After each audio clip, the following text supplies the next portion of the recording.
Maguta gũkũ bũrũri-inĩ Davis Chirchir nĩ athiĩte na mbere na gũtetia akiuga atĩ kana kuuga atĩ amwe aigithia na arĩa maigithĩtie na njĩra nene tabarĩra-inĩ ya wenji wa maguta kaunti-inĩ ya Turkana nĩ mambĩtie kwiyeheria. Gũkĩrĩ ũguo nĩ maugĩte atĩ ũyũ nĩ thĩna mũnene kuona atĩ thirikari nĩ yarĩ na mwĩhoko mũnene na wenji wa maguta na ũrĩa wambĩrĩirio nĩ thirikari ya President Uhuru Muigai wa Kenyatta na ũrĩa ũrĩ kũrĩa kaunti-inĩ ya Turkana. Rĩu gũkĩrĩ ũguo nĩ maugĩte atĩ nĩ mathiĩte nja ya wendi wao na gũkĩanjia rĩu gwethana na andũ angĩ na makĩria kuma bũrũri-inĩ wa China na arĩa mekũmateithĩrĩria kũigithia nĩguo gũtigĩrĩra atĩ tabarĩra ĩno nĩ yakinyĩrana na wa Kenya na makĩria aikari a Turkana nĩ makorwo makĩgunĩka na njĩra nene kumanagia na tabarĩra ĩno.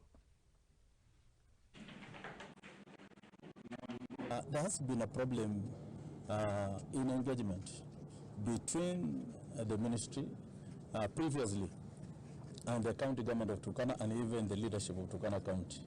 Why we visited even the president was really to allow the leadership, the current and new leadership, to start with a new slate, so that the antagonism between the people of Turkana County on matters of public participation, the antagonism between the county government with the ministry, with Talo and other joint venture partners is actually reduced, and that all of us are working together. The court has got a timeline also in line with the production sharing contract and the instruments that gives us a relationship on how we work with Talo.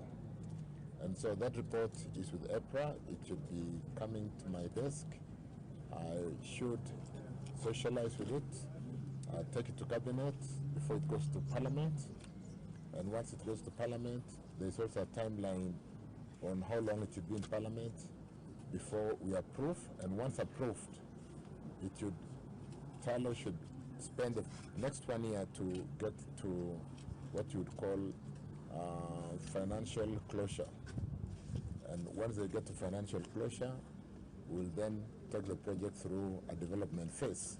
That should take a maximum of 3 years, and we should be able to get to first oil. There's nothing that Total has moved out with. They basically written down their investment during the development phase.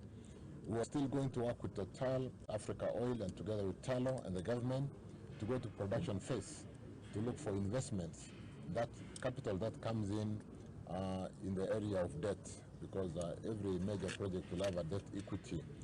It may be more prudent for an investor to put their money in a producing field, or more a brown field, a field which is close to producing, as opposed to building a whole green field, a new infrastructure.